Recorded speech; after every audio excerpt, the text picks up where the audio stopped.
So guys, this is the most haunted place of the world. आपने जो title में पढ़ा है एकदम सही है। फर्ज कीजिए कि आप 300 किलोमीटर के भूल भुलैया में फंसे हुए हो। नीचे सिर्फ अंधेरा है, ना फोन का सिग्नल और ना ही कोई टॉर्च लाइट काम कर रही है। ऐसे में अगर आपको पीछे से किसी के चल के आने की आहट सुनाई दे तो बिल्कुल भी पलटना नहीं, क्योंकि आप किसी आम मेज में नहीं फंसे हो। आप पेरिस के कैटाकॉम्स में हो और यहाँ 60 लाख से भी ज्यादा लाशों को दफन किया गया है। शायद इसीलिए इसका दुनिया की सबसे खौफनाक जगह कहलाना गलत नहीं होगा। यहाँ की कहानियों के साथ साथ इसका इतिहास भी काफी ज्यादा डरावना है, क्योंकि आज तक शायद आपने कहानियों में एक प्रेत आत्मा का खौफ सुना होगा।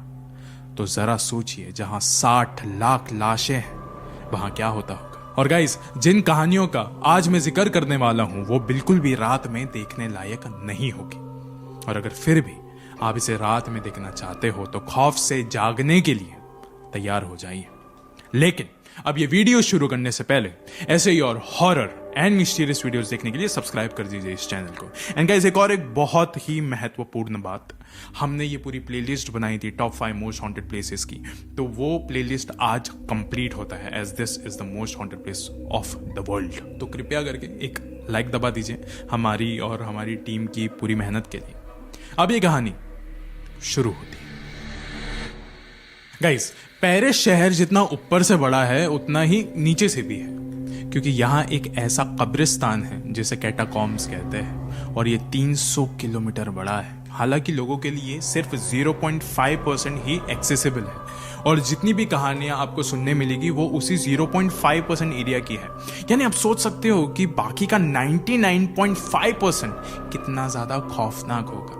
गवर्नमेंट भी ये वाली बात समझती है कि 99.5% हिस्सा कितना ज्यादा खौफनाक हो सकता है आम जनता के लिए।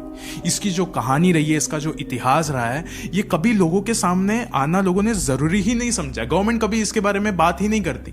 मैंने इसको क्यों टॉप 5 मोस्ट हॉन्टेड प्लेस में नंबर 1 पे रैंक किया, आपको अभी पता चलेगा। ये जगह खौफनाक है, ये जानते हुए भी साल 2017 में यहाँ पे 2 लड़के चले गए थे।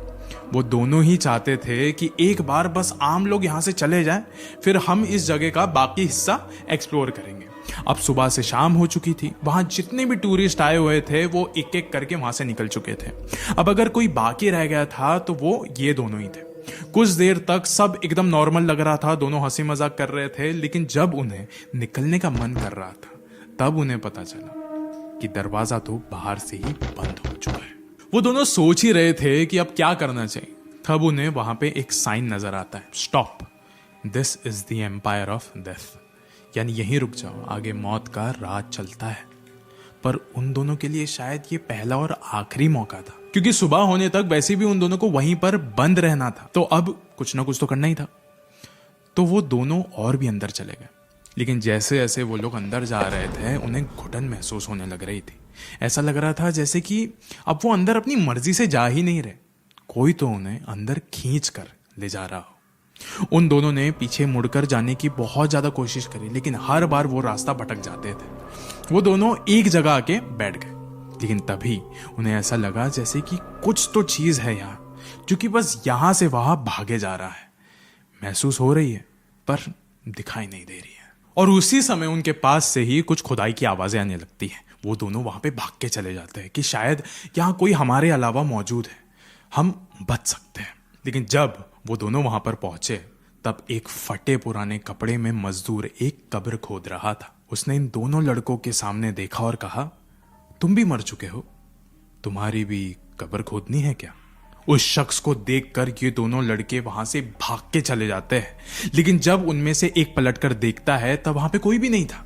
यानी एक चीज तो पक्की थी कि इस जगह सिर्फ एक नहीं, जितनी भी हड्डियां रखी है उन सब की आत्माएं भटकती है। और उन्हीं भटकती हुई आत्माओं में ये दोनों लड़के कई दिनों तक गायब रहे।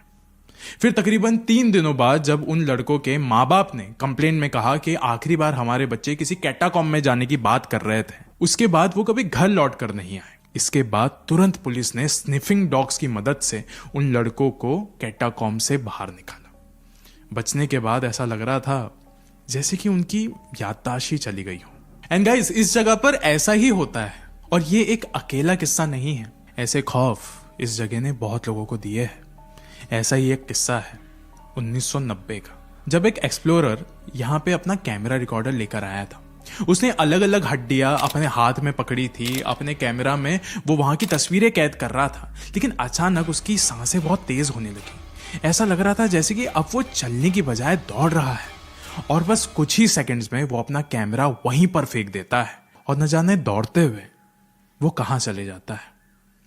कहते हैं कि वो शख्स आज तक कभी भी नहीं मिला, बस उसके गायब होने का फुटेज हम सबके सामने है।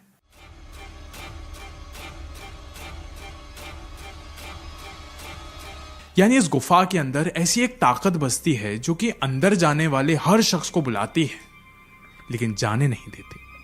उस शख्स के फुटेज में एक ऐसा पेंटिंग दिखने मिला था जिसका वहां होना एक मिस्ट्री है। और जरा सोचिए, ये तो सिर्फ 0.5% हिस्सा है। 99.5% हिस्सा तो आज तक लोगों की नजरों में आया ही नहीं है। अगर कुछ आया है तो वो है कहानियां। ऐसा ही खौफ अगली कहानी में भी है।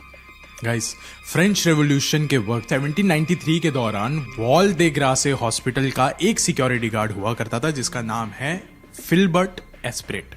गाइस, मैं आपको पहले ही बता दूं कि ये जो कहानी है, ये जो फ्रांस, ये जो कंट्री है, वहां पे बहुत ज्यादा फेमस है ये वाली कहानी। कैटाकॉम्ब से काफी ज्यादा रिलेटेड है एंड ये अज्यूम किया जाता है कि ऐसा हुआ था वहां पे उस इंसान के साथ जो है ये फिल्बर्ट एस्प्रेट, कि क्योंकि उस दौरान ऐसी ही किस्से देखने मिलते थे। अगर कोई इंसान बच जाता था तो फिर रिपीटेड बहुत सारे लोग एक ही तरीके के सिचुएशंस बताते थे कि हमारे साथ ये सारी चीजें हुई है। तो अब इसकी कहानी शुरू करता हूं। उन दिनों वॉर के चलते हर कोई ज्यादा काम कर रहा था। फिल्बर्ट जानता था कि हॉस्पिटल की एक सीढ़ी है जो कि वाइन सेलर की तरफ जाती है। अब वो ये नहीं जानता था कि जिस वाइन सेलर तक वो सीढ़ियां जाती है वो आगे चलकर किसी गुफा का हिस्सा बनने वाली थी। वो सीढ़ियां उतर के नीचे जाता है, शराब लेता है और ऊपर जाने के लिए सीढ़ियां चढ़ने ही लगता है कि उसे उसके पीछे से उसका नाम सुनाई देता है। जब फिल्बर्ट पीछे मुड़ा तब उसी के जैसे दिखने वाला एक शख्स दरवाजे के पास खड़ा था। वो उसके सामने से चला गया।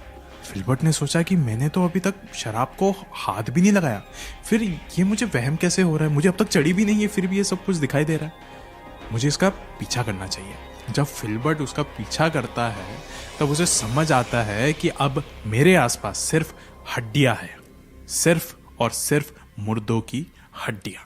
वो वापस जाने की कोशिश करता है, लेकिन वो कहां से आया था उसे अब वो याद नहीं रहा। उस अंधेरे भरी गुफा में अब हर तरफ से उसे अपना नाम सुनाई दे रहा था। फिल्बर्ट को कुछ भी समझ आए उससे पहले वो उसी अंधेरे में गायब हो जाता है। तकरीबन 11 साल बीत चुके थे।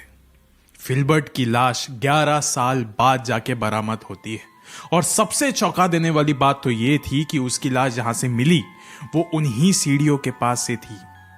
यानी कहीं ना कहीं फिल्बर्ट को बाहर जाने का रास्ता मिल चुका था, लेकिन जब वो वहां से निकलना चाहता था उसकी सांसें वहीं पे बंद हो गई। क्या कारण रहा रहेगा उसका कि एक इंसान को बाहर जाने का रास्ता मिल चुका है, वो बस चढ़ने ही वाला रहेगा और वहीं पे उसकी जान निकल जाती है। उसके हाथ में एक शराब की बोतल भी पाई गई थी जो कि पूरी तरीके से भरी हुई थी। आज भी अगर कोई कैटाकॉम्ब्स को मजाक के तौर पर देखता है तो उसे फिल्बर्ट के काले इतिहास की कहानी बताई जाती है कि इस जगह ने तो कई मासूमों की जान भी ली थी। तो सोचो एक मजाकिया शख्स के साथ क्या हशर होगा। अगर आपको जानना है तो मैं आपको साल 2004 की एक कहानी सुनाता हूँ। साल 2004 में कई फ्रेंच पुलिसमैन कैटाकॉम्ब्स के उस इलाके में चले जाते हैं जो कि पब्लिक के लिए बंद करके रखा है, यानी वो हिस्सा जो कि 99.5% में आता है। उनके लिए ये महज एक मजाक था, लेकिन कैटाकॉम्ब्स किसी को भी नहीं बख्शता। आपको तो अब तक कहानियों में पता चल ही गया रहेगा कि ये कितनी खौफनाक जगह है। हैरानी की बात तो ये है कि जब वो उस गुफा को एक्सप्लोर कर रहे थे तब वहां उन्हें तकरीबन 20 कुर्सियां, 20 चेयर्स, एक सीसीटीवी रिकॉर्डर जो कि ऑन था, एक प्रोजेक्टर और कई सारी शराब की बोतलें दिखाई दी थी। उस वक्त उनके पास वहां से भागने के अलावा कोई और चारा नहीं था, लेकिन कुछ दिन बाद वो लोग दोबारा वहां पे गए थे इन्वेस्टिगेशन के लिए। उस वक्त उन्हें वहां एक चिट्ठी के अलावा कुछ भी दिखाई नहीं दिया। उस चिट्ठी में लिखा था डोंट सर्च। इस हादसे के बाद ना कोई उन इलाकों में गया और ना ही पता चल पाया कि आखिर इतने खौफनाक हिस्सों में कौन रहता है। सोचिए ना कि ऐसी खौफनाक जगहों पर भी कोई ना कोई तो अपना एक्सेस बना के बैठा है। शायद वो इंसान हो सकते हैं, शायद वो कोई और भी हो सकते हैं, शायद से टाइम ट्रैवलर। आप कमेंट्स में बताइए। देखिए, ये कुछ राज है जो कि पेरिस के कैटाकॉम्स को सबसे खौफनाक जगह बनने में मजबूर कर देते हैं। पर ये जगह, ये हड्डियां, ये खौफ, आखिर ये जगह एग्जिस्ट क्यों करती है? कहते हैं कि तकरीबन 1000 साल पहले पेरिस के नीचे खदानें बनाई गई थी जिससे कि वर्कर्स पत्थर बरामद करके इमारत बना सके। ये खदानें और भी लंबी और गहरी हो गई जब पेरिस शहर का निर्माण एकदम तेजी से होने लगा था। पर सबसे बड़ी चुनौती 1700 सदी में हुई थी, जब शहर की पॉपुलेशन बेहद बढ़ती चली जा रही थी। इतनी बढ़ गई थी कि रोज लोग मर रहे थे। पुरानी कब्रों को खोद खोद कर नए लोगों को अंदर गाड़ा जा रहा था और कब्रिस्तान पर तो मानो लोगों की लाइन लगी हुई थी। फिर शायद गवर्नमेंट को लगा कि शायद इसका एक परमानेंट इलाज करना पड़ेगा। और उसी समय एक सबसे खौफनाक चीज आ जाती है, एक बीमारी जिसको प्लेग कहते हैं। हर रोज इतने सारे लोग मर रहे थे कि उनके पास वापस से कोई और चारा ही नहीं बच रहा था। तब गवर्नमेंट को याद आता है कि पेरिस के नीचे कई बंद पड़ी हुई खदानें हैं, हमें ये सारी लाशें वहीं पर जाके रखनी चाहिए। और गाइस, तकरीबन 12 साल लगे उनको हर एक खदान को अच्छे से प्रॉपर्ली ऑर्गेनाइज करने में। बॉडीज के हिसाब से उस समय 12 साल हड्डियों को सजाने के बाद आज हमारे सामने एक ऐसा कब्रिस्तान रखा है जहां जाना तो दूर, वहां की कहानियां सुनकर ही खौफ महसूस होता है। और ये है दुनिया की सबसे खौफनाक जगह, पेरिस का कैटाकॉम्स। कैटाकॉम्स में कई लोग आते हैं, कई पैरानॉर्मल इन्वेस्टिगेटर्स भी आते हैं, कई एक्सप्लोरर भी आते हैं। कुछ लकी निकल जाते हैं तो कई वहीं पर फंस जाते हैं। शायद इसीलिए कैटाकॉम्स इस दुनिया की सबसे डरावनी जगह है। और आज इसी के साथ मैं ये सीरीज भी खत्म करता हूं। Officially the top 5 most haunted places in the world, officially it ends. और प्लेलिस्ट ये जो पूरी बनी हुई है उसकी लिंक मैं दे दूंगा अपने डिस्क्रिप्शन में, कमेंट में भी उसको पिन कर दूंगा चाहिए तो। लेकिन गाइस, एक चीज हमेशा याद रखना कि ऐसी कई सारी जगहें हैं जो कि पब्लिश नहीं है, पर दुनिया में शायद ऐसी भी जगह एग्जिस्ट करती है जो किसी को भी पता नहीं है। पर हो सकता है कि वो कैटाकॉम से भी ज्यादा डरावनी हो और शायद खौफनाक हो सकता है। और उन्हीं कहानियों के साथ मैं आपको मिलूंगा यहीं पे, सेम चैनल पे। So guys, my name is Aman Parkar और मैं मिलूंगा आपको मेरे नेक्स्ट हॉरर स्टोरी में। शुक्रिया।